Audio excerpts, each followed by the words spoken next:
cosas, incluso apuntando, se olvidan. Entonces, gracias de verdad por que estamos aquí. Buenas tardes a todos los presentes, amigos nuestros, que hoy habéis querido acompañarnos y estar cerca de un colectivo de personas que os necesitan. Un saludo especial a nuestro alcalde José Antonio Rubio Arenales, que una vez más ha querido estar al lado de un colectivo tan débil como es el de las personas que padecen enfermedad mental. Saludar a los concejales hoy aquí presentes de los diferentes partidos políticos, representantes de buena parte de los ciudadanos de Palma del Río, que con su presencia honran, acompañan y expresan su voluntad de apoyo al enfermo mental, a su familia y, por qué no decirlo, a la Asociación Amigos Cuidados del Futuro, constituida por muchos palmeños solidarios y a la que me honro en presidir. Un saludo para los tres ponentes que nos ilustrarán sobre la salud mental o falta de ella.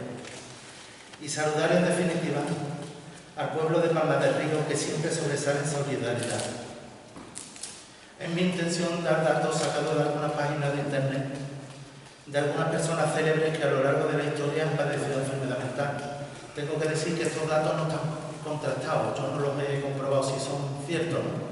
Pero los voy a decir porque el mensaje es otro, ¿no? Por ejemplo, Charles Dickens, uno de los escritores más aclamados de la literatura universal, de gran brillantez intelectual y carácter autodidacta de personalidad cambiante, hoy en día se piensa que el novelista inglés padecía trastorno bipolar. Otro genio, uno de los principales exponentes del postimpresionismo, Van Gogh, padeció también algún trastorno mental.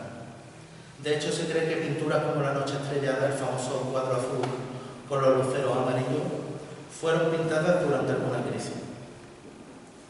Las personas creativas, como las que tienen enfermedades psicóticas, tienden a ver el mundo de manera diferente a la mayoría. Es como mirar un espejo roto, comentó el psicólogo británico Mark Millar. Eso quizás explique que algunos de los más importantes autores literarios que se destacaron por romper esquemas y recrear la realidad desde puntos de vista renovadores hayan padecido de trastornos mentales. Entre ellos se encuentra la novelista británica Virginia Woolf, según donde yo miro. Otros autores famosos que figuran, que conocieron los sufrimientos de la esquizofrenia en algún grado y que dejaron un brillante legado artístico, por ejemplo, el novelista checo Franz Kafka, el cuentista y poeta estadounidense Edgar Allan Poe, y la lista podría continuar con nombres como Hermann Hesse, Premio Nobel de Literatura. ¿Y qué pretendemos decir con estos datos? Pues que las personas afectadas por enfermedad mental tienen también un mundo que mostrar a los demás. Generalmente un mundo maravilloso, lleno de buenas intenciones y bellos sentimientos. Generalmente la persona afectada se esfuerza por ser una persona de crédito, digna de confianza, y asimismo intuye que el camino tanto para la persona afectada por enfermedad mental como para la persona sana es el mismo. Tratar de ser lo primero a nuestro propio ojo, a los de nuestra conciencia, y así lo seremos a los ojos de los demás. Lo que quiero decir con esto es que la persona afectada se esfuerza por tener dentro cosas buenas que compartir con los demás y no tolerar nada manchado, como sucede también con cualquier persona que no padezca trastorno mental. Pues sí, al igual que la persona sana, la persona enferma se esfuerza por vivir la virtud y la disciplina, y como todo ser humano, la persona enferma encuentra sentido a su vida en el amor sincero que dispensa y recibe de otros seres humanos. Comprendemos que es difícil ver a la persona tras la enfermedad, pero allí está, siendo la que siempre fue, con un duro lastre que ahora debe cargar, él y sus familiares, que son sobre los que recae la tasa más dura de dolor por la situación, y por qué no decirlo, de esperanzas e ilusión por las mejorías y recuperaciones que, aunque parciales, tanto se agradecen.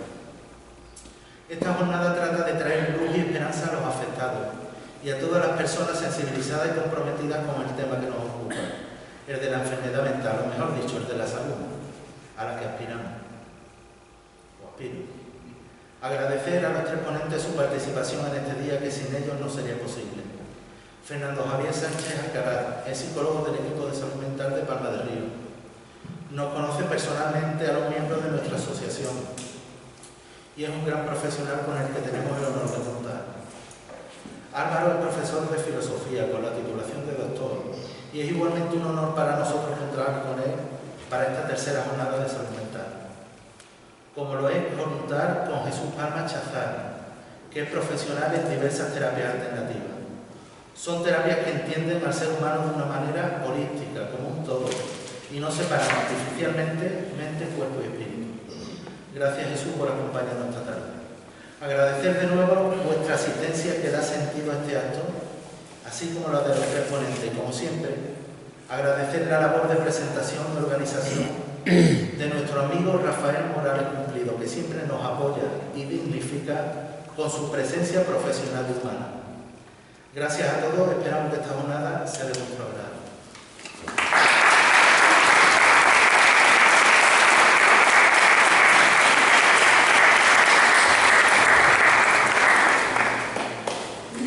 Buenas tardes. Muchísimas gracias por estar en esta tercera jornada organizada por la Asociación Amigos Camino del Futuro.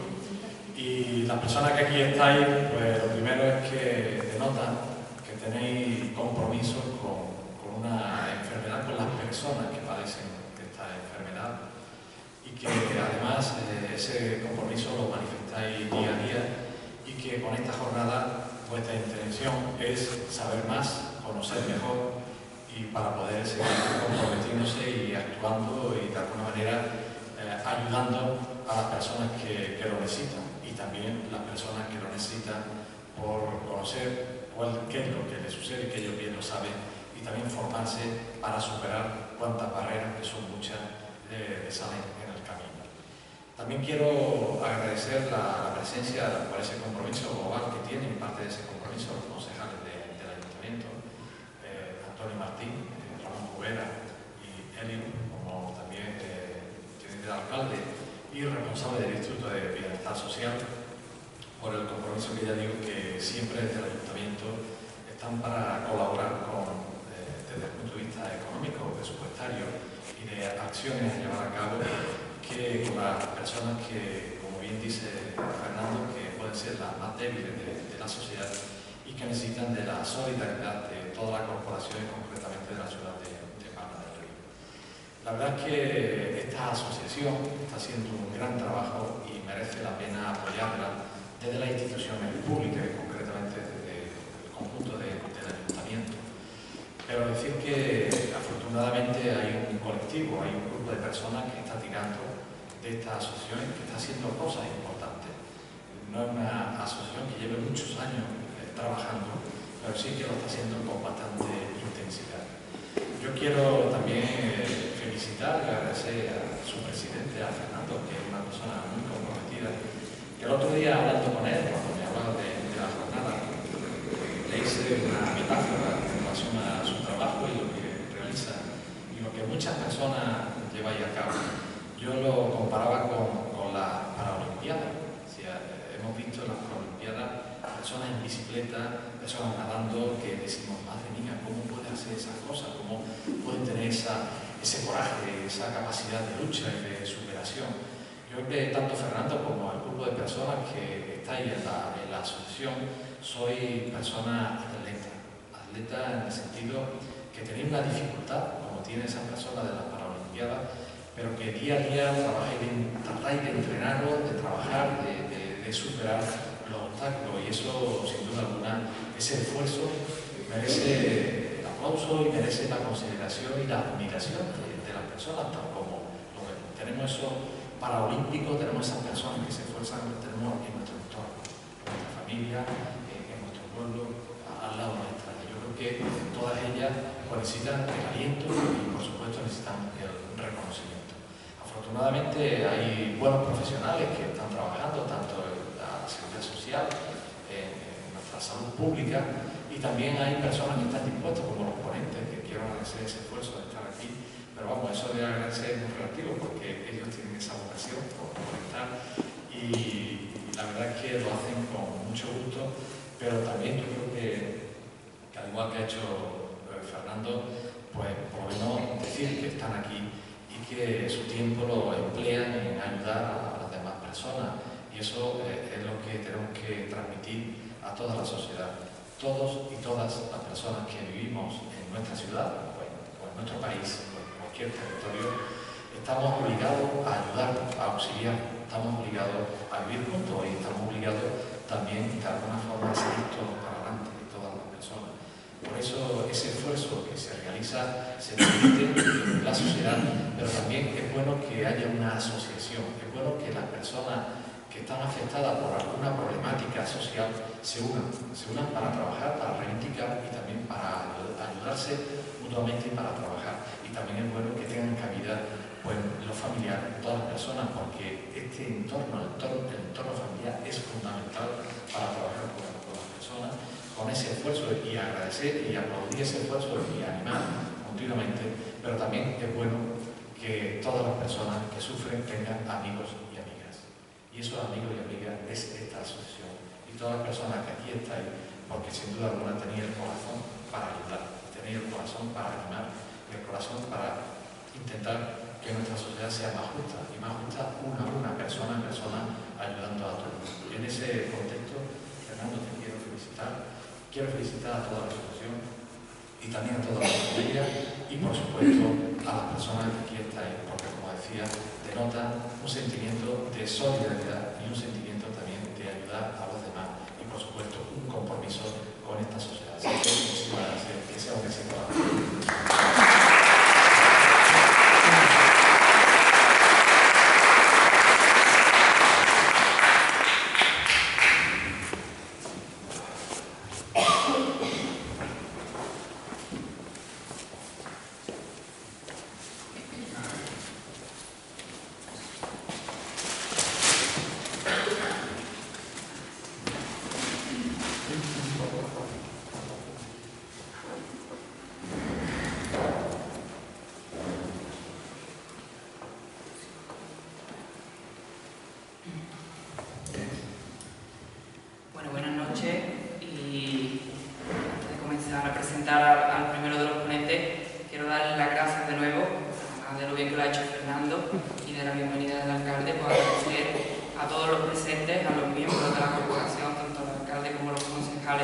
del Partido Popular, como de Ahora Palma, y a todos los presentes, como no, amigos, familiares, de personas con alguna enfermedad mental y miembros también de otros colectivos palmeños que estáis aquí hoy presentes. En esta tercera jornada ya de salud mental que lleva el nombre de nuestra ciudad de Palma del Río. Y digo tercer año porque, bueno, vamos poquito a poco y paso a paso. El próximo 10 de octubre se va a celebrar el Día Mundial de la Salud Mental y como todos los años, pues desde Amigos Caminos del Futuro tenemos ese afán por hacer de esta jornada una herramienta que os pueda beneficiar a todos aquellos que estáis interesados en conocer pues, lo último, ¿no? Las experiencias de profesionales, las diferentes perspectivas que rodean a este tema y de alguna manera, como siempre decimos cada año, de divulgar ese conocimiento pues, para construir una sociedad más tolerante que dignifique al enfermo mental y que sea comprensiva. Además de todo esto, de esta labor que desde este colectivo, en este corto espacio de vida queremos desarrollar, pues también volvemos a recordarles que no se olviden de una de las esencias principales de este colectivo, por la que también está constituido, y es que además de ese conocimiento que pretendemos ofrecerles en un día como hoy, es ese punto de apoyo para que cuando necesiten de nuestra ayuda, de este capital humano, de integrantes de Amigos Caminos del Futuro, pues recurran a nosotros y sirvamos también de punto de apoyo, ¿no? Y podamos daros ese calor que algunas veces se necesita cuando se anda un poco perdido o no se sabe cómo tratar a nuestro amigo, a nuestro familiar o a alguien cercano que padece alguna enfermedad mental. No me quiero extender y vamos a comenzar ya con la primera de las ponencias, que viene a cargo de Fernando Javier Sánchez Alcaraz. Se titula El asociacionismo y la familia como apoyo y complemento al tratamiento. Fernando Javier Sánchez es conocido por muchos de vosotros como Fernando el psicólogo. Es el distintivo que le ponemos, ¿no? Y le ponen. Es psicólogo, como digo, en el equipo especializado en drogas y adicciones de la Vega del Guadalquivir, un grupo de profesionales que depende de la Diputación de Córdoba. Y bueno, nuestro primer ponente cuenta con un máster en drogodependencia y otro en sexualidad.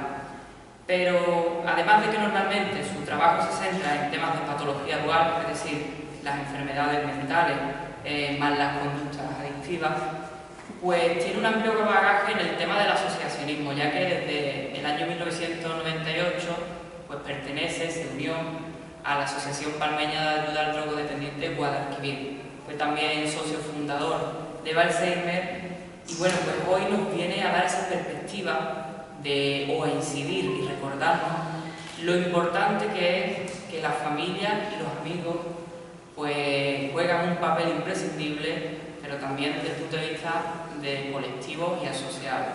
A reivindicar de alguna manera o a mostrarnos cómo y por qué tanto familiares como amigos pues, de personas, como decimos, con enfermedad mental, es importante que se asocien y se impliquen, es lo que nos va a mostrar en su ponencia Fernando Javier Sánchez. Así que les dejo con este profesional que va a inaugurar ya las ponencias. Gracias.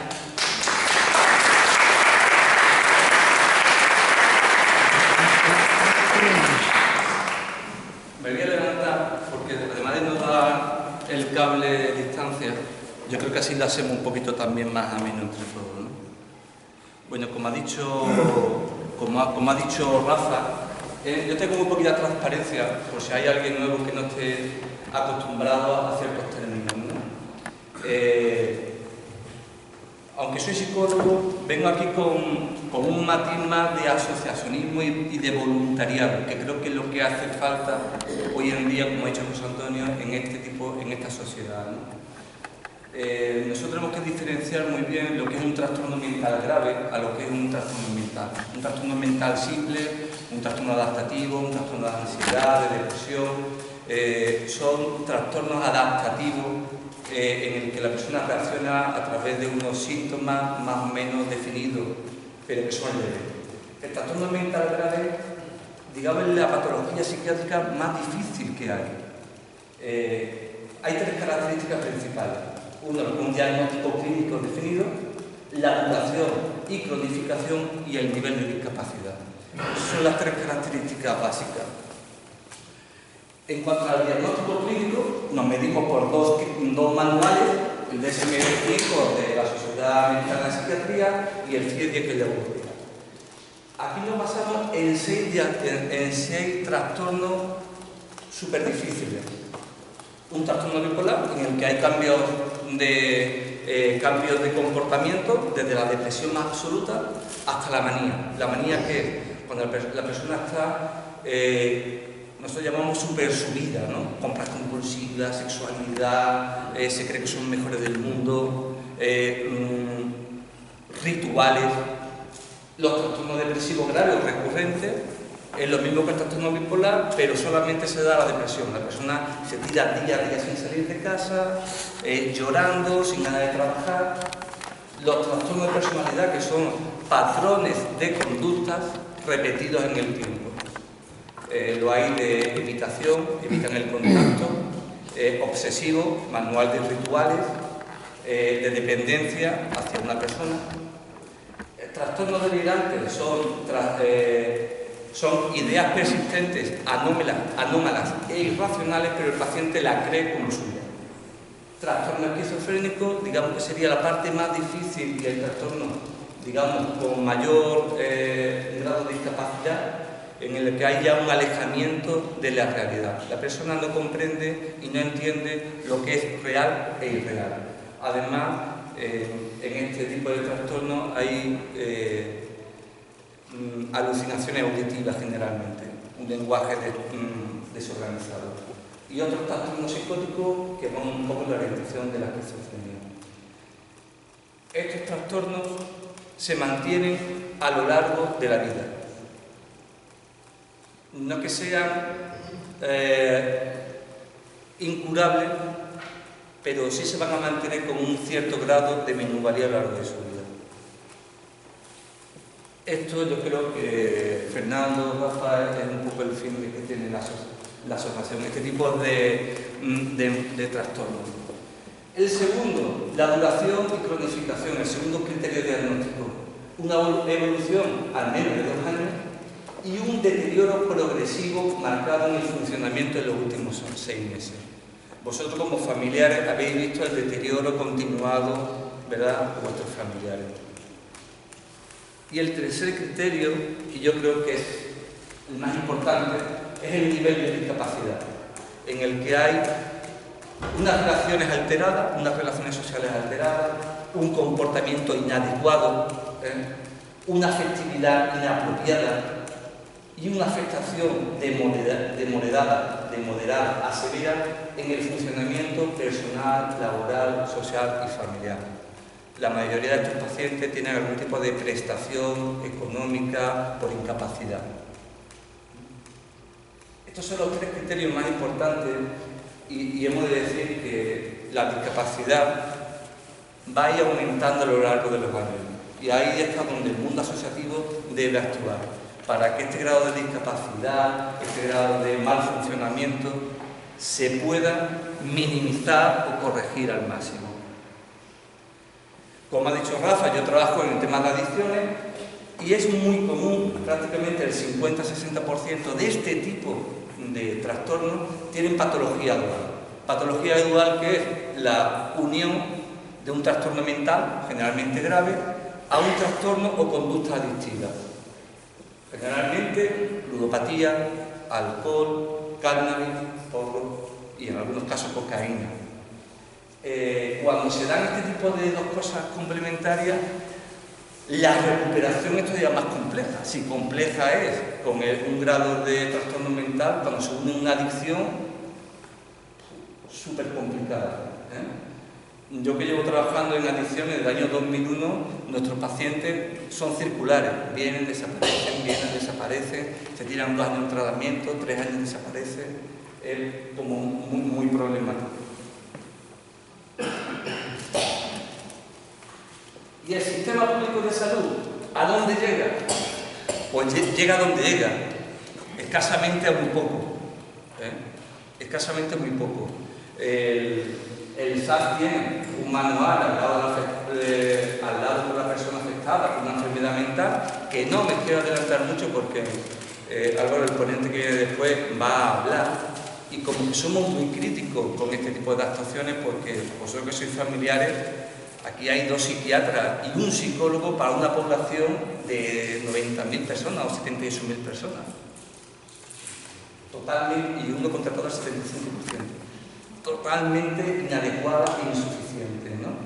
Y ahí está donde, como dice José Antonio, ha dicho José Antonio, con los paralímpicos, eso ha olvidado una cosa, perdona José Antonio, el atleta, digamos que es el paciente, pero detrás del atleta hay un equipo que suele estar formado por un nutricionista, el preparador físico, y ahí es donde debe estar la asociación y la familia, que es lo más importante. Elio, que lleva en Apanedi muchísimo tiempo, ¿verdad? La fuerza, ¿quién la hace en las asociaciones? En la Asociación Guadalquivir, en Valpeme. ¿Quién hace la fuerza? La familia. Por un simple interés, digamos, egocéntrico. Nuestros familiares, nuestros hijos van a crecer y serán mayores, pero nosotros también. Entonces tenemos que intentar fomentar la autonomía de este tipo de pacientes. No me quiero meter mucho porque Álvaro yo sé que va a hablar bien. La familia, dentro de ese paralímpico, es complemento y ayuda terapéutica fundamental, básica. A mí hay cosas que no me da más coraje en consulta cuando viene un paciente solo. Porque es que me tengo que creer lo que me dice el paciente en absoluto. La familia es importante porque conociendo la enfermedad vamos a comprender el paciente. Si sabemos lo que es una manía, sabemos lo que es un trastorno delirante, si sabemos cuáles son sus sintomatologías, podemos ayudarnos y no podemos estigmatizar a la persona. Es importante la familia como patrón de regulación emocional, como complemento y refuerzo a las actividades sociales. Importantísimo, fomentando la autonomía del paciente. ¿La autonomía en qué sentido? Que sepa, dentro de las medidas, cocinar, manejar dinero, que muchos no saben, aunque parezca mentira, manejando el tiempo, manejando el ocio, manejando tareas domésticas. Fundamental, y yo con Fernando hemos tenido muchas conversaciones intentando la inserción sociolaboral del paciente. Yo sabía que Fernando tenía un proyecto ahí importante de inserción, pero eso es el tejado de la casa. Tenemos que empezar por lo más básico, que es afianzando lo que es fuerte una asociación con actividades socioculturales, educativas, familiares, acompañando los dispositivos de salud. Y la familia es súper importante como canalizador y fomento de la creación del asociacionismo. Y aquí está Loli, que las veces que hemos estado en consulta, preocupada. Yo creo que debería haber muchas Lolis en esta asociación. Loli no se coge ni todo, pero está ahí, ¿no? Debería haber muchas Lolis en esta asociación que se preocuparan por este tipo de engranaje. Porque si no hay familia, no hay asociación, no hay voluntariado, muy poco. El voluntariado, fundamental, es el motor de cambio y transformación social. Nosotros en Guadalquivir siempre tenemos colaboradores voluntarios. En Alzheimer también, en Apanedi siempre hay voluntarios. Pero ¿cuál es el gran problema del voluntariado? Que está acotado en el tiempo. Yo me puedo comprometer 1 hora, 2 horas, 3 horas, pero el uso mantenido, imposible. Por eso es importante la labor de voluntariado altruista, genial, fabuloso, pero debe ser un complemento, no debe ser la base de una asociación. El peso debe estar sostenido por técnicos remunerados dentro de lo posible, que sean responsables en la planificación, ejecución de actividades, solicitud de programas y subvenciones, y además estén sostenidos en el tiempo. Una asociación que no tenga un personal medianamente remunerado no va a ningún lado. Aquí hay 2 técnicos de la Asociación Guadalquivir. Ellos empezaron con 10 horas, cobrando 120 euros, después cobraron 15, estuvieron cobrando 150 por 15 horas, y yo creo que con subvenciones hay recursos suficientes. Hay recursos suficientes siempre que se busquen. Pero la fuerza siempre debe ser la familia. ¿Puedo hablar? Sí. La familia aquí se reduce muy poquito en mayores todas. Son mayores. Pues esa familia tendrá hijos, ese enfermo tendrá hermanos, ¿no? Una cosa. Hay algunos que también necesitan ayuda y otros que trabajan hasta cierta hora y tienen niños chicos. Y hoy precisamente todo el día queriendo venir y por parte mía, y no ha podido la criatura al final. Pero vamos, lo que yo quería decir es que yo no voy mucho con él. Y cuando ha dicho usted eso me he identificado, pero es que yo tengo, porque no es por no preocuparme, es que yo me creo que si yo voy con él, como lo veo a él, que él va, que toma interés, mamá, me parece que ella necesita más medicación, mamá. He ido y me ha dicho esto y lo otro. Vamos, él me tiene bien entera y veo que lo hace. Entonces yo me digo, porque yo, lo que pasa cuando nos encontramos así, a lo mejor tenemos una tontería, pero cualquier cosa nos asustamos, porque nuestro miedo es faltarle. Entonces, no, lo que yo quiero es como solucionar el problema antes. Pues ahora vamos a hablar de eso. Y ahora resulta que yo me digo, el día que se vea solo, yo sé lo que va a pasar porque lo veo en otro.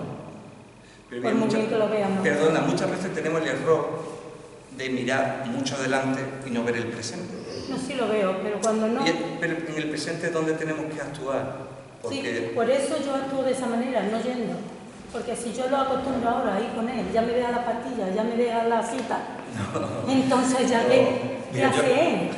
Yo he hablado en términos generales. Generalmente viene no, bien. No, yo estoy hablando de mí, porque me identificaba, es verdad, no voy nunca, pero queriendo. Pues bueno que vaya. Y puede que lo haga más.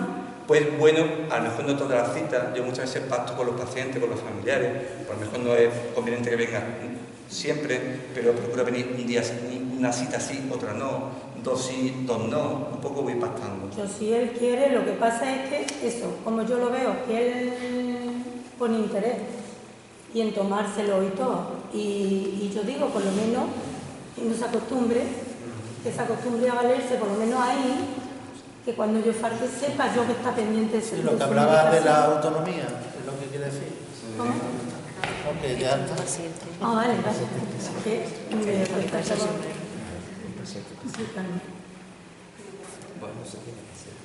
Es importante el fomento de la asociación como una organización estructurada en pro de la transformación social. ¿Qué es una asociación?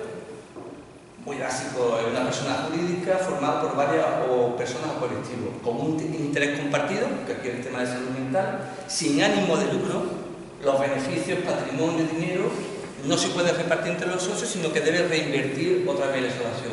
Y tiene un funcionamiento democrático, en el que la junta directiva o la asamblea es el órgano más competente. Estructura. La junta directiva es compuesta por presidente, secretario, tesorero y vocales, que marcan directrices para que los trabajadores públicos las ejecuten. Esto debería estar formado por familiares y los vocales, a mi parecer, por enfermos, a mi parecer. ¿Por qué? Porque no podemos depender de que hoy el presidente, el secretario, el tesorero se levanten o nos levantemos de una u otra manera.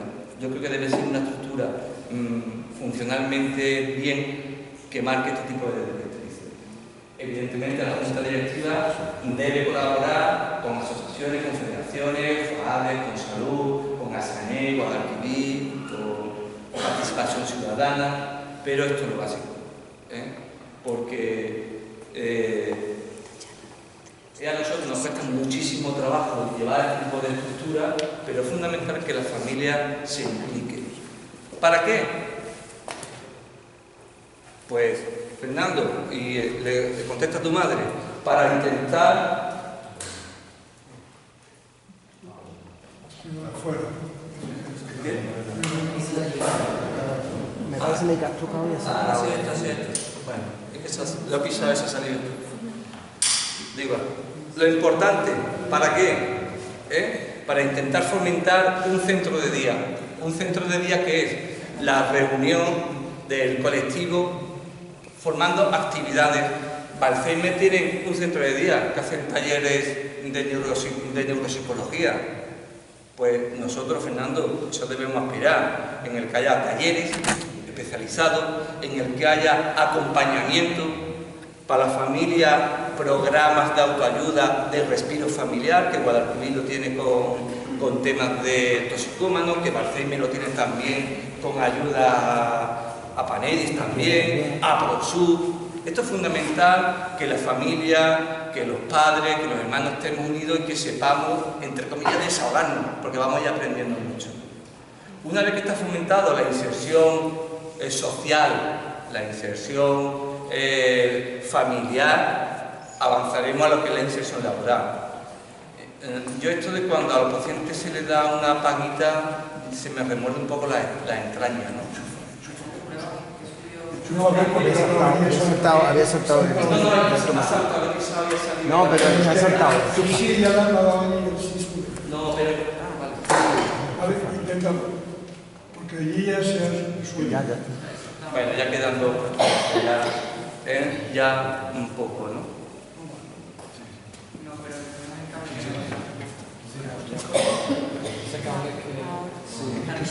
Ahora. ¿Qué es lo que hay que intentar? Pues intentar hacer talleres ocupacionales en la asociación, hay que intentar hacer grupos de familias, sí, ya. Hay que hacer programas de incorporación, programas de atención a familias. Sí, Falta otro.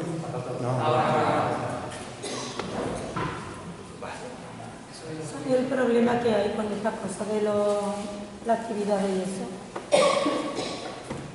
Es muy poquito. La mitad de los días uno no va a otro porque no se encuentra bien. Te voy a decir yo la experiencia, aquí está Fernando Claro, Montesino, eso es lo que nos hace falta, que es el psicólogo, incluso Manolo. ¿Cuántas veces tenemos que llamar a la familia, a los pacientes? Muchísimas veces, pero para eso está el técnico. Para llamar, para insistir, para insistir, para insistir, para insistir. ¿Verdad, Manolo? Ha costado muchísimo trabajo incluir al principio, la familia no quería, el estigma. Fernando, ¿cuánto trabajo cuesta hasta que un paciente llega? Muchísimo, pero es fundamental, hasta que se coja la dinámica. Y no me quiero poner porque el final, ¿cuál sería? Ideal, piso tutelado, apoyo residencial, eso sería lo ideal, pero eso hace falta mucho esfuerzo, pero hay que empezar por algo. Y no podemos tener el final esto, ni podemos tener el final el trabajo, cuando estamos olvidando el presente. El presente es tener cierta mecánica, dinámica, diaria. Y esto es un poco lo que yo he contado. En definitiva, la unión hace la fuerza, entre todos debemos ser el motor de cambio y transformación social para ser una sociedad más justa y más solidaria.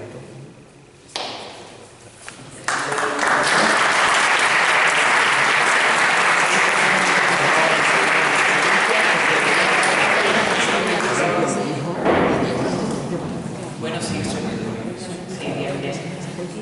Tenía Fernando preocupación por el tiempo, pero ha ido la cumplida de arranque de hablar. Antes de pasar al siguiente ponente, si brevemente, aunque ya ha habido un debate durante la ponencia, ¿quiere preguntar a alguien algo concreto? Pero nosotros lo hagamos muy brevemente. Sí, yo Te vamos a dejar porque eres el presidente.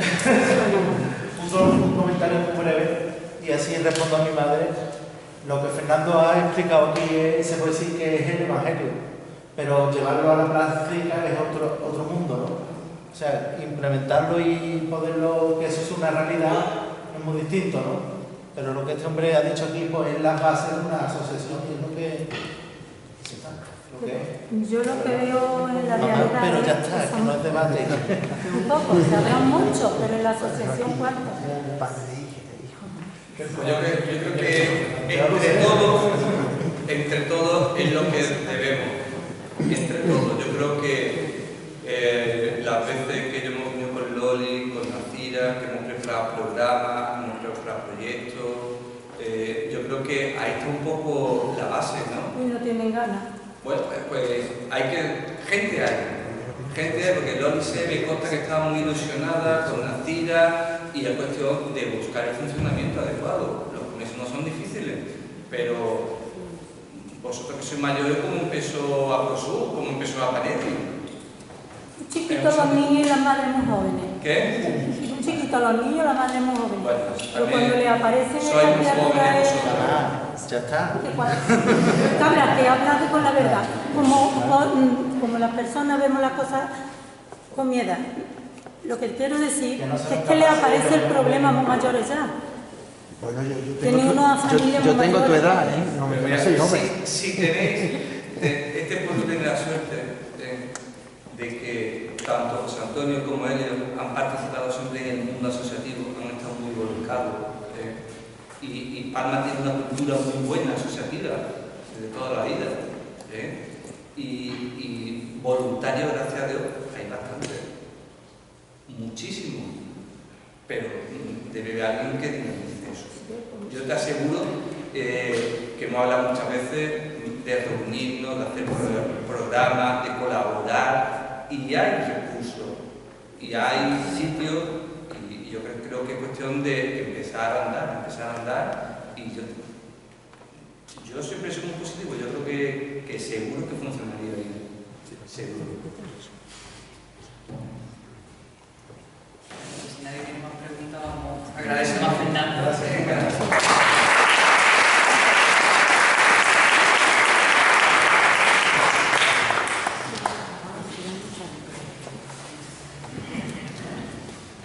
Bueno, mientras toma asiento, les doy una breve semblanza, un breve perfil de nuestro siguiente ponente, como es, muchas gracias a Zapata por la atención con el agua.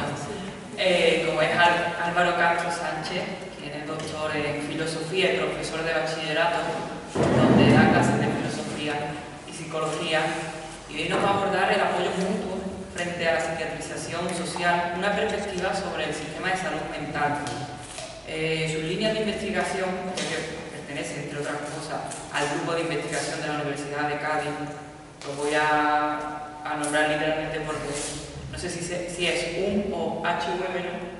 Sí, bueno, eso de La denominación HUM 536, y que aborda el problema de la alteridad en el mundo actual.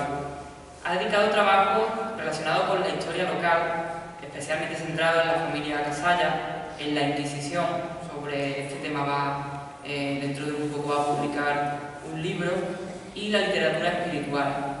Sus investigaciones en el tema de la familia Casalla le han llevado a publicar una monografía sobre María de Casalla, y además de artículos especializados y de haber participado también en congresos nacionales e internacionales. Es presidente de la Asociación Cultural María de Casalla, y también ha tenido relación con el mundo de la psicología y la psiquiatría crítica, colaborando en grupos y publicaciones españolas. En sus 12 años de experiencia como profesor y tutor de bachillerato, pues está muy en contacto y ha estado en contacto permanente con los problemas de salud mental pues, que surgen en algunos de los alumnos, sobre todo también en etapas de adolescencia. Para resumir un poco, y sin hacer, como se dice en el tema de las películas, un spoiler de lo que va a ser, sin contar el final, esta intervención, su ponencia va a abordar el actual problema de la psiquiatrización social, entendida esta como un fenómeno de incremento tanto de demandas de ayudas expertas, sanitarias en materia de salud mental, también un incremento del número y variedad de las patologías y un incremento a su vez de la medicalización. Así que sin más presentación, con todos estos datos, les dejo con Álvaro Castro.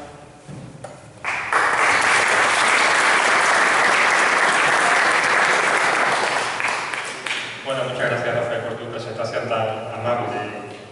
Y nada, decir, bueno, que estoy muy contento, muy agradecido, especialmente a Fernando, por darme la oportunidad de expresarme en este foro. Me siento un poco raro, porque yo normalmente en este contexto estoy acostumbrado a hablar de las jornadas por tu carrera. Pero yo ahora voy a hablar de salud mental, que en Palma es la primera vez que lo hago. Y también un poco abrumado, ¿no? Al verme, bueno, por un lado muy contento porque ahora mismo he encontrado con amigos y amigas que llevaba tiempo sin ver, algunos relacionados con esta asociación.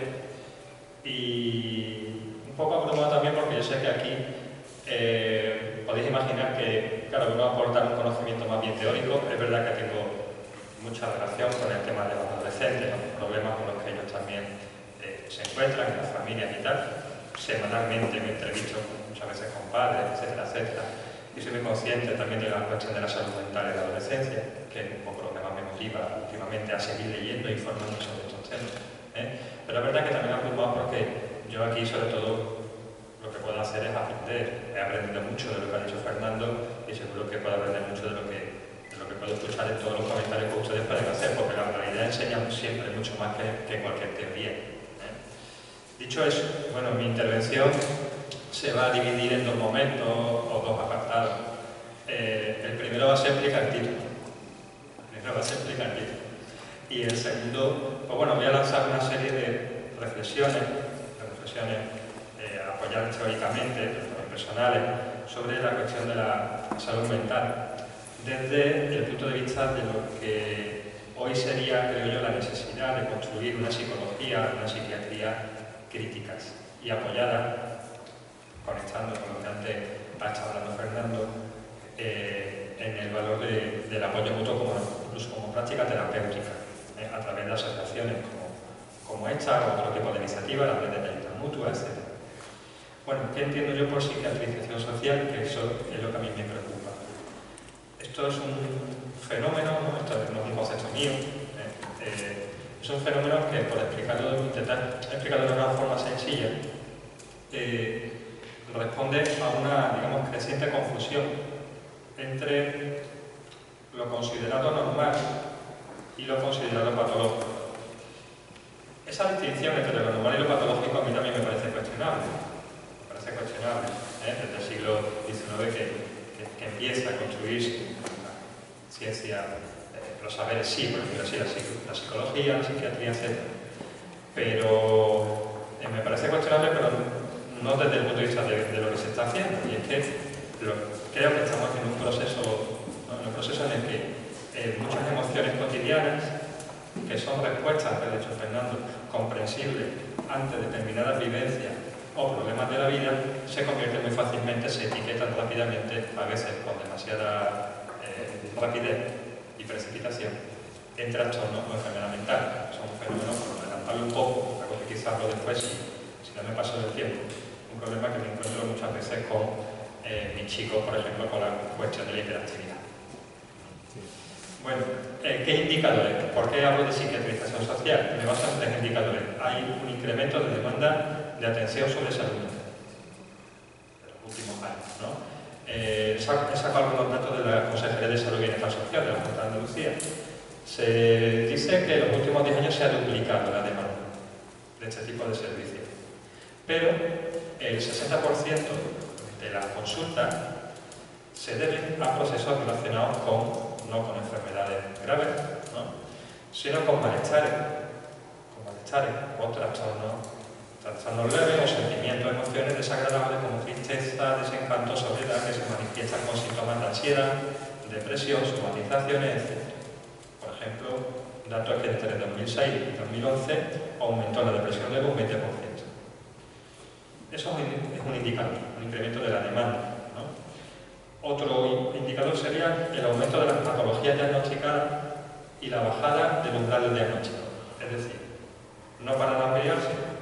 El catálogo, antes en el PowerPoint salían, por ejemplo, han nombrado Fernando los manuales, ¿no?, de diagnóstico habituales, como el CIE, que lo elabora la Organización Mundial de la Salud en Ginebra, o el DSM, que lo elabora, que lo elabora la Asociación Psiquiátrica Norteamericana. Esos manuales no han parado de ampliar, ¿no?, el número de patologías y de trastornos posibles. Lo que yo me pregunto es, una pregunta, simplemente en filosofía estamos acostumbrados a eso, ¿eso se debe a que cada vez se conocen mejor y se descubren problemas o enfermedades que ya existían pero no se conocían? O también, seguro que a eso, pero también se puede deber a otro tipo de causas. Es una pregunta que yo me hago. Cuando digo bajada del umbral de diagnóstico, me refiero a lo que he dicho antes, a la facilidad con la que a veces se puede diagnosticar, por ejemplo, como seguí con lo de antes, como he dicho, el TDAH, el trastorno de hiperactividad. El DM5 ha bajado su umbral, el DSM5, que no sé si en 2013, que es la última edición de ese manual, ha bajado el umbral. Y además lo extiende a los adultos. Asociaba a niños adolescentes. Son una serie de ítems, una serie de criterios. No presta atención a los detalles. Hablo de esto porque yo, por ejemplo, algunas veces relleno informes, me lo piden psicólogos profesionales, para que hable, creo que eso es un buen método y que hay que hacerlo, ¿no?, para que les informe sobre cómo un chico, ¿no?, que ha acudido pidiéndoles ayuda, ¿no?, ha acudido a la consulta, pues para que, ¿qué opino yo de él? Me hacen unos cuestionarios, ¿no? Pues unas veces me ha pasado que con un folio, un examen tipo test, ¿no?, con criterios como no presta atención a los detalles, tiene dificultad para mantener la atención, parece no escuchar, tiene dificultad para seguir las instrucciones hasta el final, es decir, son criterios que establece el DSM, si se cumplen 5 o 6, ya, digamos, tiene cierta legitimidad y hay gente que parece que se siente con ella para diagnosticar la hiperactividad. Sin a lo mejor preguntarse que a lo mejor el problema del chico es que no le gusta el instituto, no le gusta estar en la clase, es un chico nervioso. Eso no quiere decir que no haya casos de hiperactividad y, por supuesto, creo que hay que detectarlo rápidamente y hay que vigilarlo, ¿no? Creo que a veces se diagnostica. Sí, otro ejemplo del famoso, muy conocido, muy estudiado del DSM, que es el manual de referencia, se me ocurre a mí, no sé, por hablar de esto de la conversión de emociones cotidianas en trastornos, la timidez. Esto de la historia del DSM-3 de los años 70, de cómo se consigue convertir la timidez, que simplemente puede responder a cómo somos las personas, en un trastorno de personalidad activa o la fobia social. Bueno, ese sería el segundo tema, ¿no?, el aumento de patología con el problema del sobrediagnóstico.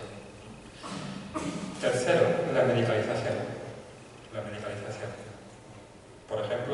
con el tema del DSM-3, que me he puesto con eso, estoy intentando ajustarme al tiempo. En los años 70 los psiquiatras vencieron a los psicólogos. Pues bueno, en Norteamérica, en la elaboración de estos manuales, los psicoanalistas fueron expulsados y consiguieron que todo trastorno mental se pensase como un trastorno médico sospechoso de tener un origen biológico y por lo tanto tratable químicamente, olvidándose, ¿no?, de la importancia de la psicología, la importancia de la psicoterapia. Creo que eso es un paradigma que se ha ido imponiendo, no lo sé. En filosofía solemos llamarlo biologicista, o sea, reducir la causa de la enfermedad a causa biológica. Ahora bien, que se diagnostique el TDAH en 10 minutos. El otro día salió un artículo en el periódico con ese título, una entrevista a un psicólogo, que los médicos de atención primaria receten muchísimo lorazepam. Yo creo que eso se explica, no se puede explicar en 15 minutos, es un tema muy complejo y creo que se explica hay que tener en cuenta muchas cosas. Uno, creo que son los recortes en sanidad. Un médico de atención primaria, un médico de cabecera que cuenta con 5 minutos por paciente. Otro, quizá no, estoy seguro, hacen falta más psicólogos en la atención primaria. Hacen falta más psicólogos.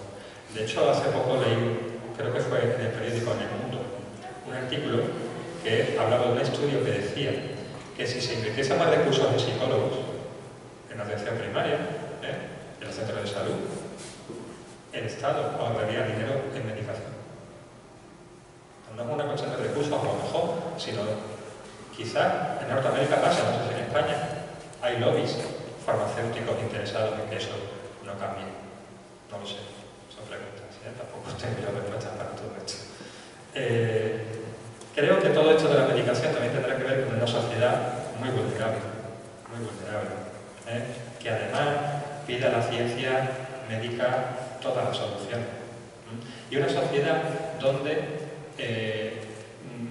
nos hemos acostumbrado al dopaje. Es decir, este sería un poco un contexto general. No estoy hablando de las enfermedades mentales graves, ya Fernando ha hablado de eso y sé que lo que un poco más es lo más presente, lo que tenemos aquí en esta asociación. Estoy hablando de algo más general, pero me parece interesante transmitirlo, ¿no? Me refiero que no es normal que nos tengamos que dopar para todo. El rendimiento físico, complejo vitamínico, ¿no?, el rendimiento sexual, el estado de ánimo, dopaje cognitivo, niños que se dopan para estudiar. Y también hace poco salió una noticia en otro periódico, el dopaje moral. Se están investigando medicaciones para ser mejores personas, con la oxitocina, la hormona del amor, o el propranolol, que es una sustancia química que se usa para la hipertensión. Y dice un estudio norteamericano que ese tipo de sustancia química va a disminuir los prejuicios racistas. La medicación para ser mejor persona. Frente a todo esto, ¿qué pienso yo? ¿No? Y perdonad si estoy siendo un poco general, porque es que se me va el tiempo. Apoyo mutuo y necesidad, como he dicho, de una psiquiatría y una psicología crítica. Y no se parte de cero. La psicología tiene una tradición crítica muy larga, la psiquiatría también. Entonces, partiendo de ahí, bueno, yo algo con lo que me he relacionado, sobre todo en mis tiempos de estudiante de universidad, de carrera y tal, que sea de lecturas, porque me interesaban ya estos temas. Por ejemplo, la tradición antipsiquiátrica. La tradición antipsiquiátrica es un movimiento que se origina en el contexto de los años 60. No digo, yo creo que dijeron muchas cosas que yo no estoy de acuerdo con ellas, creo que se equivocaron en muchas cosas, pero tiene muchos elementos que considero muy interesantes para pensar todo este fenómeno, todo este tema de la enfermedad mental. Una cuestión que puso de relieve la antipsiquiatría, que eran mayormente psiquiatras, pero también algunos filósofos, fue la cuestión de la historicidad de la enfermedad mental. Me explico. La enfermedad mental no se entiende o no se puede entender al margen de un contexto y de una mentalidad determinada. Eso, por ejemplo, lo puso de relieve un filósofo muy conocido, Michel Foucault, en una tesis doctoral. Michel Foucault, que había sido psicólogo clínico, había trabajado en un hospital. Es decir, el ser humano tiene una condición biopsicosocial. Eso lo puso de relieve ya la antipsiquiatría. Hay una relación, muchas veces, directa, una relación importante. Por ejemplo, últimamente se habla del dato que daba antes de la depresión, la relación que puede haber entre el incremento de muchos malestares y muchos trastornos mentales con la crisis económica. Por ejemplo, la ideación suicida. O, por ejemplo, más fácil, los trastornos alimentarios. Eso no se puede entender al margen de un contexto y de una sociedad que transmite, ¿no?, unos patrones determinados de conducta. Otro elemento importante de la antipsiquiatría es la cosificación. La crítica de la cosificación. Me explico. Creo que se cometen al menos dos errores graves. Pensar que la vida mental está causada por la vida cerebral. Los estados mentales están causados por los estados cerebrales. Yo creo que esto hay que cuestionarlo. Y no lo digo yo, lo dicen muchos ejemplos, psiquiatras, etc. Hay una relación, porque hay una interacción. Igual que mi mente me puede contraer un músculo, mi mente modifica, usa mi cerebro, y mi cerebro también responde. Eso es muy complejo.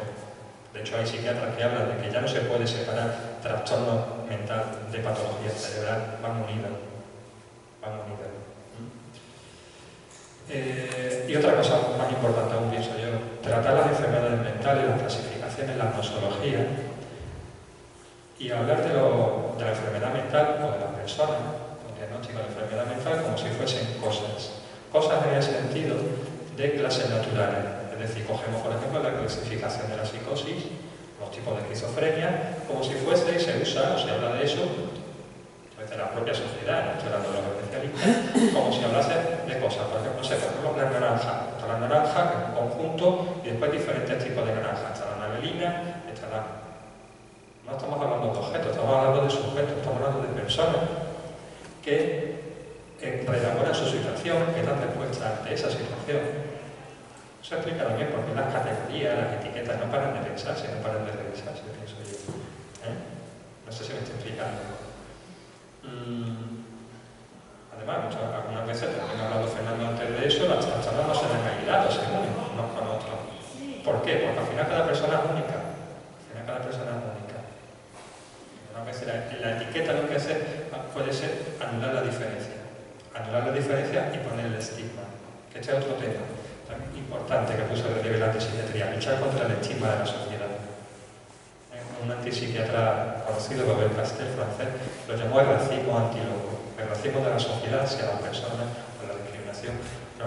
Con simplemente el mirar distinto. Personas que tienen una enfermedad mental. Voy terminando. Otra cosa importante de la antipsiquiatría, me parece a mí, la crítica a la institución. Ellos fueron muy importantes en todo lo que fue los movimientos de reforma del manicomio, ¿no?, y del encierro, etc. Y muy importante en todo lo que fue el movimiento, digamos, de la salud mental comunitaria, las reformas que se hacen desde el principio de los 80. Una idea importante, la institucionalización, el aislamiento en unidades de salud mental, como pasaba con el manicomio, no sé si se sigue pasando. Franco Basaglia, un antipsiquiatra muy conocido en los años 70, hablaba del doble de la enfermedad mental, es decir, esas instituciones crean enfermos, crean locos, por decirlo así, enfermos, no sanos. Aparte de construir una psicología, una psiquiatría crítica, que eso hay mucha gente haciéndolo, obviamente, empezando por los propios especialistas, y muchas cosas que estoy diciendo las he sacado incluso de estudios que han hecho especialistas en unidades de hospital y tal. La segunda, obviamente, se ha hablado antes mucho de eso, la necesidad de más recursos destinados a terapia, ayuda afectiva, inserción, educación, trabajo. Porque la solución, insisto, no está solamente en la química, no está solamente en la medicación, eso se tiene que acompañar de psicoterapia, se tiene que acompañar de inserción, dependiendo de los casos de los que estemos hablando. También, retomando lo que antes dijo Fernando cuando presentó el acto, abandonar el pesimismo. Abandonar el pesimismo, cierta sensación de culpabilidad o miedos. Hay que aceptar, si tiene una enfermedad, hay que aceptar la cronicidad del caso, hay que aceptar la medicación, y hay que aceptar el tratamiento. Pero también hay que intentar ver, ¿no? Por ejemplo, antes hablaba de la cuestión de los artistas. Intentar, ¿dónde está lo positivo aquí? En el caso que se pueda, ¿no? Hay un estudio también que habla de que en aquellos sitios, en aquellos lugares donde hay una mayor predisposición porcentual genética para la esquizofrenia, hay un mayor índice de creatividad artística. Si alguien quiere que le diga después algo, una referencia de todo lo que estoy diciendo, se la pasa, ¿vale? Me le pasa el contacto. ¿Qué más? Y ya por fin concluyo. No sé, estoy mirando el tiempo. Creo que hay que revisar, y esto ya me meto más en mi campo, nuestra idea de felicidad. Creo que vivimos en una sociedad hiperexigente, ¿no? Que nos educa para que solo encontremos sentido muchas veces a nuestra vida a través del consumo y del hiperconsumo. Los problemas después de la crisis que no te van a pagar. De consumo de objetos y de experiencias. Una sociedad que creo yo que confunde la vida buena con la buena vida. Hay una obligación, por ejemplo, continua de exhibición. Ya no una sociedad del deber y de la prohibición, una sociedad de lo contrario, de la exhibición. Ahí está Facebook, Instagram y esa necesidad de exhibirnos continuamente. Hay una obligación, parece, al menos de aparentar que somos felices, de que valoramos mucho, de que tenemos mucho éxito, donde sea, en el trabajo, en la cama, donde sea. Frente a todo eso que pienso yo, insisto, fomento de valores, la cooperación, la solidaridad, el altruismo, el voluntariado, se ha dicho antes, el apoyo mutuo. Creo que también hay que objetivar la fuente de nuestros malestares y enfrentarse a ellos. No sé, me planteo que a veces, a lo mejor es más terapéutico montar un sindicato en tu trabajo, un comité de empresa, que irte a que te den de baja o no tienes ansiedad. No lo sé. Puede ser, pero también más duro, más difícil, ¿no? Fomentar la creación de redes y de soluciones, en definitiva, al menos por tres motivos, aparte de todo lo que habéis dicho y soy muy consciente de los que trabajan en las asociaciones. Al menos se me ocurren a mí otros tres motivos que están unidos a eso, ¿no? Y que creo que estamos de acuerdo todos. Ampliar la vida social. También sirve para eso. Ampliar la vida social. Relacionarse con personas que tienen experiencias similares a ti y evitar la sensación de rechazo. Creo que esos son efectos importantes de las asociaciones, ¿no?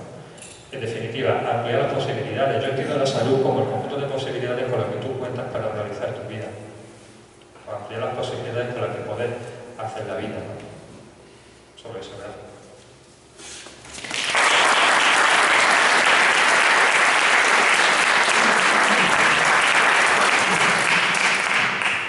Si alguien tiene algo que preguntar, pues ahora es el momento.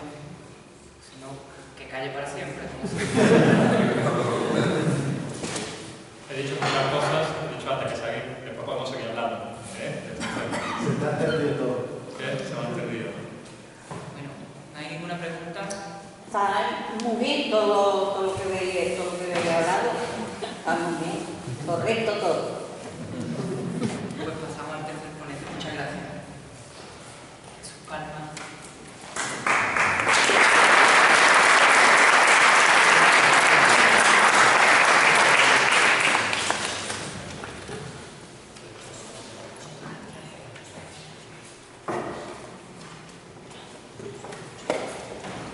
Bueno, pues como ya saben, muchos de vosotros me acompañáis cada año.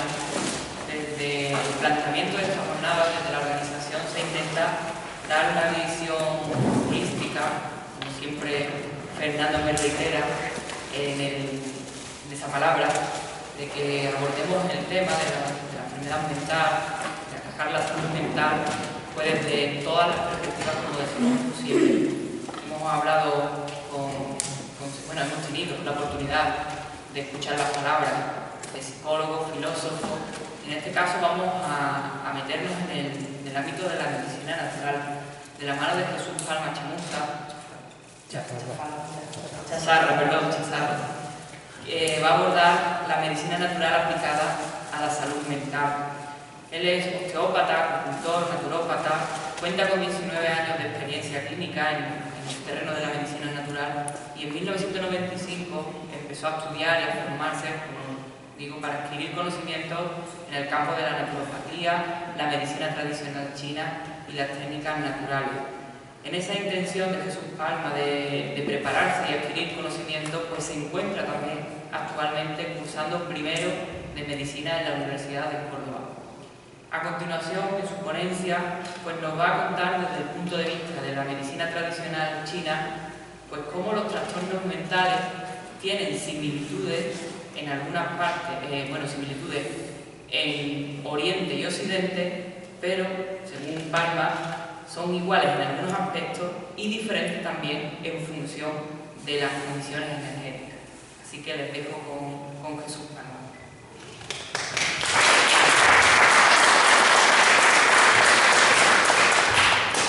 Quizás cabe más seguir la línea que ha empezado Álvaro, puesto que todo esto forma parte de la filosofía milenaria que data entre 3 a 5.000 años. Primero hay que partir de la base de que el ser humano no es una sola cosa.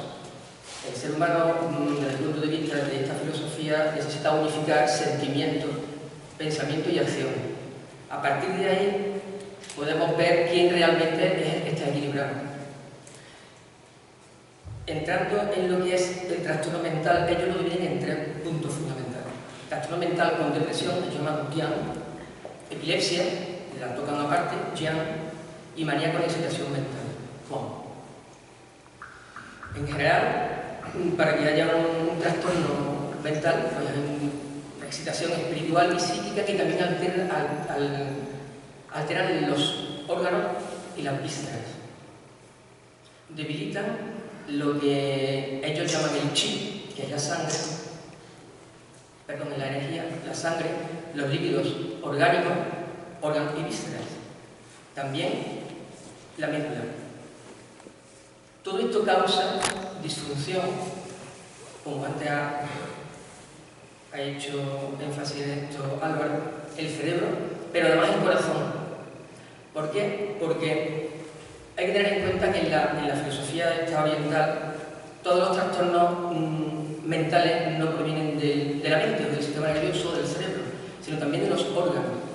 Es decir, cada órgano tiene una emoción que, digamos, es normal. Y cuando enferma, produce una emoción que es patológica. ¿Vale? A partir de ahí, pues ya se desmarca un poco de lo que es la filosofía occidental. No solamente decimos tal síntoma, bueno, pues este es bipolar, este no sé qué, lo que ha estado Fernando explicando, ¿no? Entonces, hay 4 puntos fundamentales a la hora del tratamiento terapéutico. Te lo voy a dar así de pasada, pero no me voy a explicar precisamente en eso. Vamos a hablar un poco más de la filosofía que nos lleva a este tipo de desequilibrio. El primero es la importancia del conjunto. ¿Vale? Yo tengo que escuchar y hacer una valoración general de lo que afecta al enfermo. Y por supuesto diferenciación de síndrome. Esto ya es un poco más específico. Los síndromes son muchos en la medicina tradicional china, pero fundamentalmente hay 8 que son los más importantes, que son vacío y plenitud de la energía, interior o exterior, ver si la afección es interna o externa, frío o calor, y yin o yang. ¿Vale?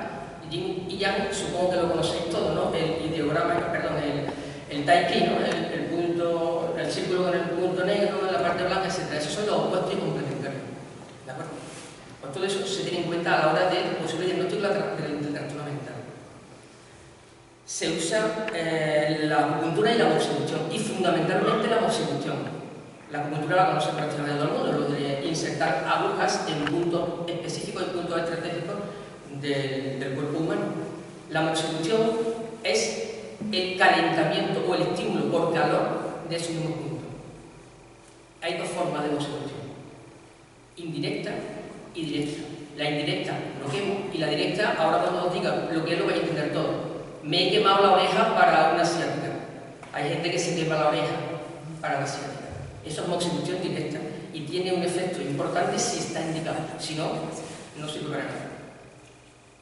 También, respecto a la moxibustión, es importante moxar estos puntos de la espalda, llamados benchen del dorso, que equivalen a las entidades viscerales, es decir, cada punto equivale con un órgano. Entonces, desde ese punto de vista, yo activo energéticamente ese órgano. Tercer punto, un reajuste psicológico. Evidentemente, si yo no escucho al paciente, no sé cómo voy a ayudar. Yo tengo que escuchar, para poner en orden su historia. ¿Vale? Es importante también los familiares de esta historia, pero sobre todo, nosotros partimos de la base de escuchar al propio paciente. Lo que nos están diciendo los familiares, evidentemente, es importante, pero sobre todo el paciente es el que está sintiendo eso. Y a lo mejor no sabe lo que está sintiendo, ni por qué, pero él te puede dar datos que tú puedes poner en orden. ¿Vale?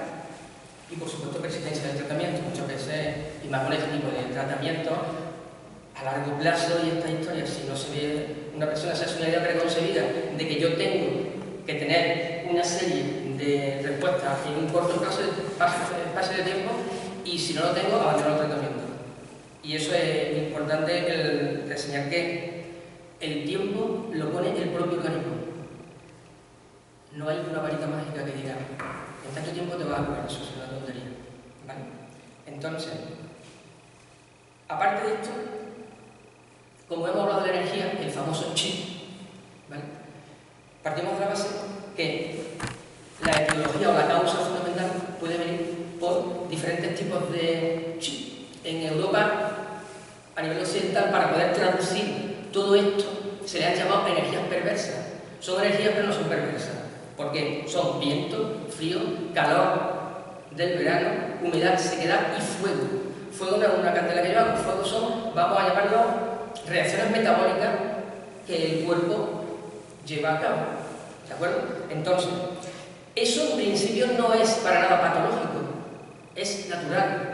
Pero si los factores nuestros antipatógenos, es decir, sistema inmunológico, no está en equilibrio, evidentemente yo voy a enfermar. Si mis factores antipatógenos luchan contra estos factores patógenos, entre comillas, ¿vale? Entonces, si el factor patógeno vence, se produce la enfermedad. ¿De acuerdo? Eso es importante tenerlo en cuenta porque estamos sometidos continuamente a cambios. Por ejemplo, ahora, los dos cambios más bruscos son primavera y otoño. Ahí se hace una serie de manipulaciones con acupuntura y moxibustión, en este caso con acupuntura, para adecuar el cuerpo a estos cambios energéticos. Casi todo el mundo me dice, yo es que cuando estoy peor es en primavera y otoño. Me viene la depresión, estoy cansado, irascible, etc. Bien, desde ese punto de vista energético, por ese motivo. ¿De acuerdo? Después están los factores emocionales endógenos, los que nosotros también a través de nuestra mente, pues también propiciamos en función a nuestro contexto y a otros hábitos de vida, alimentación, etc. Y son, a nivel de medicina china hablan de alegría, pero lo voy a especificar, sería una excitación, ¿de acuerdo? Ira, ansiedad, obsesión, tristeza, miedo y terror. Esto es devastador para el sistema energético humano.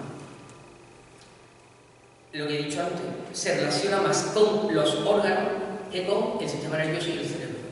Y ahora paso a explicar un poco esta relación.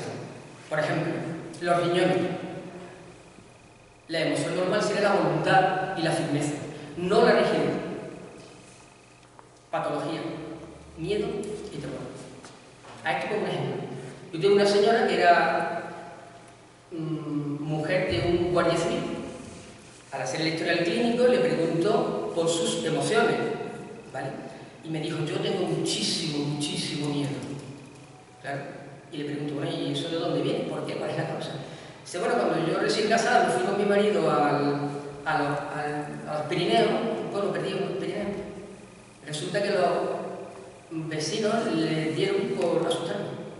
Mi marido, que no se tiraba de guardia a las 24 horas, pues me empezaban a llamar a la puerta, tiraban cosas y yo tenía un miedo horrible, ¿vale? Hasta ahí todo normal.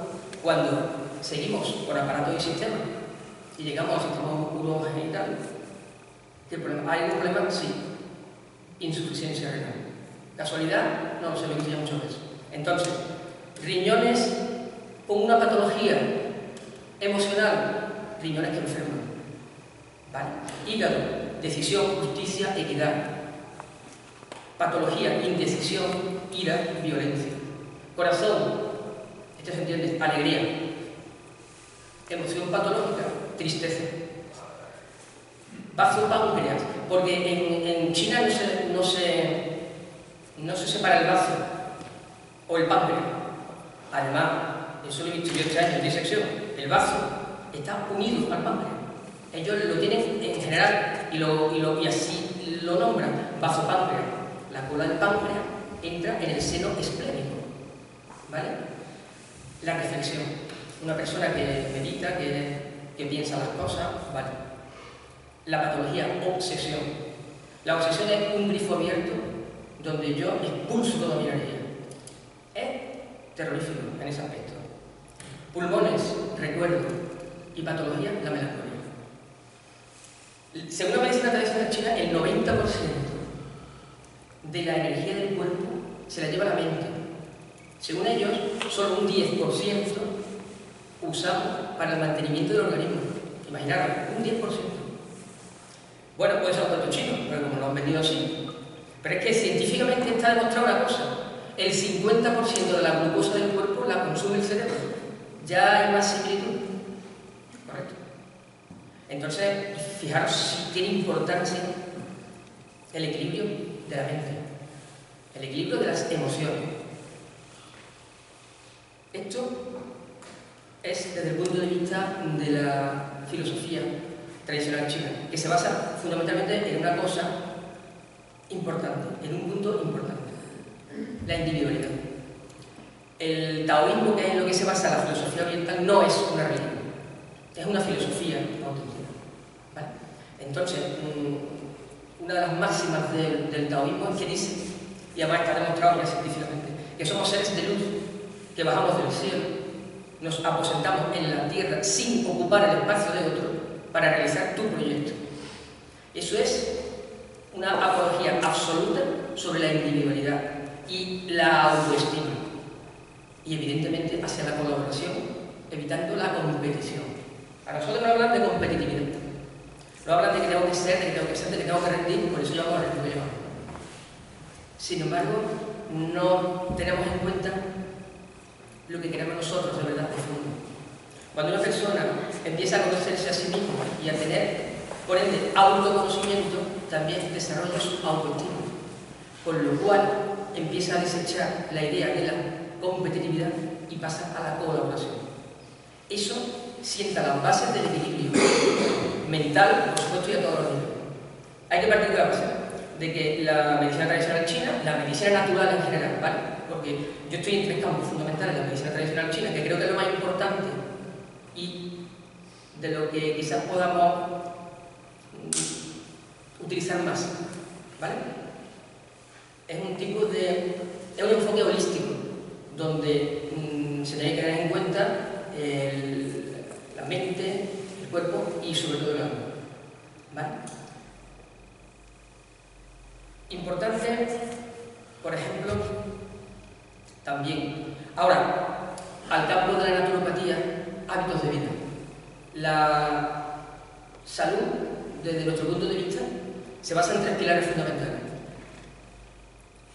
ejercicio físico moderado, no competición, que es diferente; alimentación sana, que es discutible, porque la alimentación, según la filosofía esta, el ser humano para esta filosofía es vegetariano, ¿vale? Entonces ahí hay una larga discrepancia. Y por supuesto, el tercer punto, actitud mental positiva. Ahora, ¿cómo se come eso? Ahí está el tema.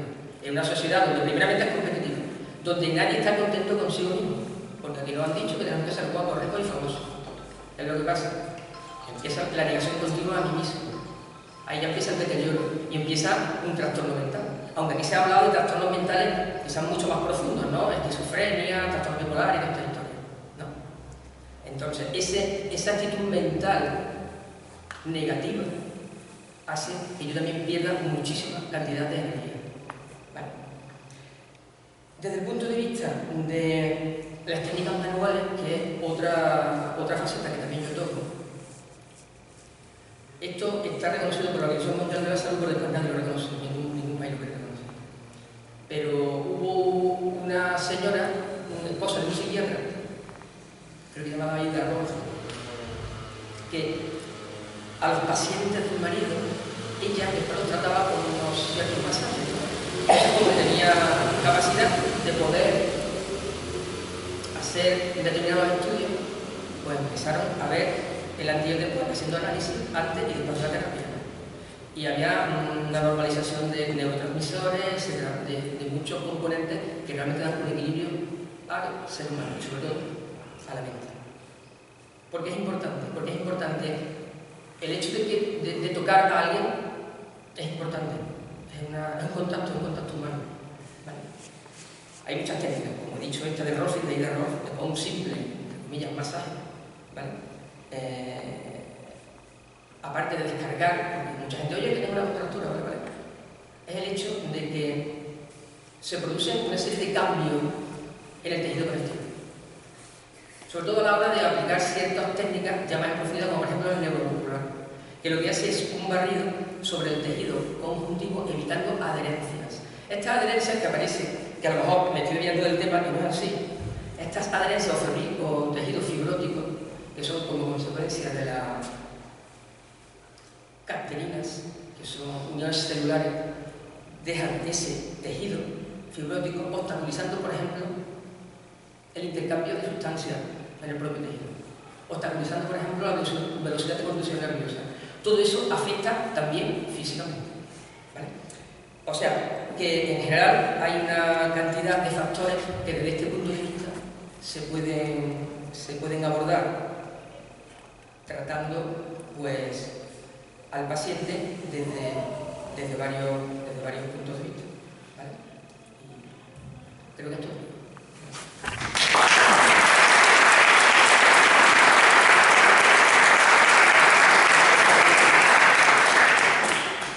¿Alguien tiene alguna pregunta?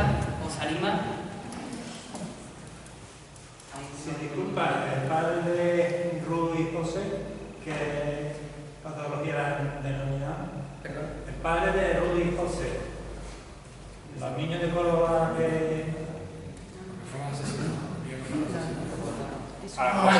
José Bretón, ¿Qué pasa con eso? ¿Qué enfermedad mental es la que ¿Qué enfermedad mental es la que tenía? Sí. A mí me lo preguntan, yo no sé. No, pero Yo no tengo ni he sido mucho de ese tema, así que mato a las niñas, pero no. eso es que para matar así como mató a los dos hijos. Hombre, ya estamos en el terreno de la situación mental. Eso es una patología total, porque para matar a tu propio hijo, ese no está alineado emocional, física y espiritualmente, eso está clarísimo, ¿no? Para matar, en un momento determinado, no sé, tú peleas con alguien por salvar tu vida o porque puedes matar a tu propio hijo. Eso es terrible. yo, si puedo hacer un comentario breve, por tranquilizar a Patricio lo que ha dicho, yo creo que a los enfermos nos da por cosas buenas. A todos. Algunas veces de una forma más, ¿no?, más estrafalaria, pero que nos da a todos por cosas buenas. Y quería contar una anécdota que me pasó contigo, Jesús, que tú a lo mejor no te acuerdas, que fue una vez, hace muchos años, que fui a ver a Jesús de Gran Poder con un amigo común que teníamos tuyo, que ya murió. No sé si te acuerdas. Ibas tú aquel día en el coche con él y resulta que le comenté que tenía esquizofrenia. Y me dice Jesús, dice, pues en la medicina de la acupuntura, eso es el meridiano del corazón. Y yo me acuerdo que te contesté lo siguiente, digo, es verdad, porque yo la angustia y la ansiedad me la noto en el corazón, no en la cabeza. Es lo que estás tú diciendo, y es lo que yo antes he resaltado aquí. Una emoción tiene que ver con un órgano, ¿vale? Es que, vamos a ver, esta filosofía se ha vendido siempre como cuanto chingo esa historia, pero es porque no hemos llegado a entenderlo. Yo no es que sea el que más entiende, ni muchísimo menos, para nada. Yo no puedo en 20 años de estudio y de práctica clínica entender 5.000 años de historia y de filosofía, eso es imposible, ¿me entiendes? Pero sí que es verdad que a la hora, porque yo de quién aprendo de la gente que estoy tratando, a la hora de observar, a las personas, ¿me entiendes? La emoción es fundamental. Incluso hasta la medicina oficial reconoce que el 90% de la enfermedad psicosomática primero enferma el alma, pasa a la mente y llega al cuerpo y se manifiesta en función a tu debilidad orgánica. ¿Vale? Eso es un hecho que está constatado ya. Lo que pasa es que ya le van dando más importancia a esta historia porque están viendo que un ejemplo, se ha descubierto, leí hace poco, me hizo gracia el artículo, en una revista de medicina, se ha descubierto que unas vellosidades del intestino delgado controlan la presión intraventricular. Vale, esto es una verborrea médica, lo traduzco. El intestino delgado tiene relación con el corazón. Claro, todo el mundo dice, yo no lo veo ninguna. Ahora lo explico yo. La relación yin-yang, ¿os acordáis que lo he dicho? He dicho vacío, plenitud, yin-yang. Yin sería el órgano macizo y yang hueco, ¿de acuerdo? Me seguís. Entonces hay una relación yin-yang. Por ejemplo, voy a poner un ejemplo. La relación del riñón con la vejiga se entiende, ¿no? El riñón filtra la sangre, fabrica la orina y la vejiga la almacena. Hígado con vesícula biliar, también se entiende. El hígado fabrica la bilis y la vesícula biliar la almacena, se entiende, ¿verdad? Ya vamos a complicarlo un poco más. Estómago, bazo. Bueno, son vísceras digestivas. Hasta ahí medio que el vaso grande desconocido. Importantísimo para la medicina tradicional china. ¿Vale? Ahí se va complicando. Pulmón, intestino grueso. Ya eso cuesta más trabajo. Pulmón con intestino grueso, ¿qué tiene que ver? Se ha visto muchas veces personas con asma y personas con problemas respiratorios al final producen estreñimiento. Y viceversa. Personas que se estreñen al final tienen problemas respiratorios. Qué casualidad. Y corazón con intestino delgado. Y precisamente me hizo gracia por eso. Vellosidades intestinales del duodeno controlan la presión intraventricular. ¿Vale? Ya se está, aunque sea un poco de reojo, teniendo en cuenta más esta filosofía, porque nos puede llevar a un punto. Yo quisiera decir que las personas con enfermedad mental no son las que suelen matar. ¿Perdón? Las personas con enfermedad mental no son las que suelen matar. Las personas con enfermedades mentales se suelen destruir. Así mismo, sí. Así mismo. Sí. Tú estás confirmando esto. Cuando hay una patología, normalmente en muchas personas de ese tipo son autodestructivas. A lo mejor lo que ha preguntado este hombre. Sí, yo sé lo que tú estás preguntando. Lo que pasa es que yo no sé el tema y tampoco me he metido mucho. Pero ese hombre a lo mejor no está investigando de un trastorno mental. Después puedes decir, macho, eso lo hace un psicópata. Maquinar cómo matar a tu propio hijo. Es que yo no sé si eso tenéis ni siquiera calificación. Porque mucha gente, a lo mejor antes de llegar a eso, no se suicida. Pero no llega a ese extremo, sí, para nada. Además, no hay nada. Yo creo que aquí hay alguien que pueda decir, yo estoy totalmente equilibrado. ¿Hay alguien? No. Entonces, ¿quién realmente marca los patrones de normalidad mental? ¿Quién ha unificado sentimiento, pensamiento y acción? Si nos pasa lo contrario, pienso una cosa, siento otra y hago otra. Y así como estamos, para que nos sirva. Pero en verdad, lo que pasa es que estas personas quizás son las que más se manifiestan. ¿Por qué? Porque a lo mejor tienen una capacidad, incluso además de ver más allá de nosotros. Como han dicho Álvaro, yo también sé, por ejemplo, lo que no sé son los años. Einstein no habló hasta que tuvo varios años. ¿Cuánto? 4 años. Sí, yo he leído 4, también he leído 8. Y creo recordar que Santiago Ramón y Cajal lo quitaron de estudiar porque decían que era un burro y no valía. Y después echó por tierra la teoría de Henle, la teoría de la continuidad de los tejidos. Demostrando que no era por continuidad, sino por continuidad. En un país como España, con un triste microscopio, sé que lo tuvo, y definió el tejido nervioso para quitarse el sombrero. Porque después le dieron a Sergio Ochoa el premio también Nobel de Medicina, pero estaba en Estados Unidos, que era el único que estudiaba en España. ¿Vale? Entonces, la idea no es esa, de que son agresivos o de que muchas veces se les deja sin ser ellos mismos. Hola, buenas. Mire, desde mi punto de vista, yo soy de Peñaflor. Hace poco leí en Facebook del grupo político Podemos que afirmaba una sentencia como algo categórico de que la marihuana regeneraba las neuronas. En mi opinión, creo que eso hace un flaco favor a las personas que están vulnerables, que la pillen en estado de vulnerabilidad, porque se van directamente a ella. O sea, yo soy una persona afectada y me ha pasado. O sea, ya no me pilla de espanto, pero o sea, quisiera hacer desde aquí un llamamiento a esas personas que tengan un poquito de responsabilidad a la hora de manifestar esa... Eso yo también lo veo. Se está comentando que la marihuana tiene efectos terapéuticos, pero vamos, yo te puedo garantizar que yo la uso, no sé lo que puedo decir. Yo no creo que eso esté en relación con ninguna ideología política, Manuel. Simplemente lo dijeron ahí porque aquí lo dijeron. Pero que no tiene nada que ver. Sí, pero lo que está diciendo es correcto, que están utilizando marihuana Me parece a mí que es para casos terminales neoclásicos. Para regenerar pues yo había escuchado también otra vez No estoy de acuerdo con eso. Pero es que eso se tendrá que investigar. Ahora mismo no. Claro, tiene que ver la fuente de la que viene. No, a principio de siglo en Estados Unidos, tú ibas a la farmacia y te ponías coca hasta arriba. No había ningún problema. Entonces, cuando se han ido viendo que han sido determinadas sustancias, porque, vamos a ver, drogas son principios activos. Los principios activos son una serie de sustancias que están fundamentalmente en las plantas medicinales. Lo que pasa es que después la medicina oficial, pues digamos que las copia. Un ejemplo, la aspirina, ¿sabes lo que es, no? Ácido acetil salicílico. Ácido salicílico es el principio activo que interacciona con el organismo que viene en la planta sauce, pero se ha hecho famoso el salicílico porque eso es lo que, entre comillas, baja la fiebre, tiene el dolor de cabeza, tiene el dolor de cabeza, incluso dicen que va bien para los ictus y esa historia.